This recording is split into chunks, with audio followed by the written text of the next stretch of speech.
नमस्कार मित्रांनो, मी सौरभ. आज आपण एस-आय-पी बद्दल जाणून घेणार आहोत. एक नवीन असेट क्लास आहे जो सेबीकडून नुकतीच यासाठी परमिशन मिळालेली आहे. एस-आय-पी म्हणजे स्पेशलाइज्ड इन्व्हेस्टमेंट फंड. हा म्युच्युअल फंड आणि पी-एम-एसचा एक मधला प्रकार आपल्याला बघायला मिळू शकतो. जिथे म्युच्युअल फंडमध्ये आपण बघतो की वेगवेगळे स्कीम असतात, जसं की लार्ज कॅप फंडची असेल किंवा सेक्टर वाईज फंडची असेल. तिथे पी-एम-एसमध्ये आपल्याला वेगवेगळ्या थीम बघायला मिळतात किंवा स्ट्रॅटेजी बघायला मिळतात. तर तसंच एस-आय-पीमध्ये आपल्याला या दोन्हीचं कॉम्बिनेशन बघायला मिळू शकतं. बट इथे म्युच्युअल फंडमध्ये जी मिनिमम इन्व्हेस्टमेंट आहे ती एक ₹500 आपण स्टार्ट करू शकतो. पण पी-एम-एसमध्ये आपल्याला मिनिमम इन्व्हेस्टमेंट ही ₹50 लाख करावं लागते. तिथे एस-आय-पीमध्ये मिनिमम इन्व्हेस्टमेंट ही ₹10 लाख असणार आहे. जिथे म्युच्युअल फंड हा एक सर्वसामान्यांसाठी पण अवेलेबल आहे किंवा सर्वसामान्य ते सामान्य व्यक्ती करू शकतो.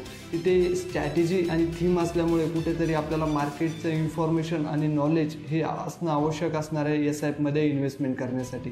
तर बघूयात येत्या काळामध्ये एस-आय-पी इंडियन मार्केटमध्ये कशा पद्धतीने परफॉर्म करतो. तर Mutual fund investments are subject to market risks. Read all scheme related documents carefully.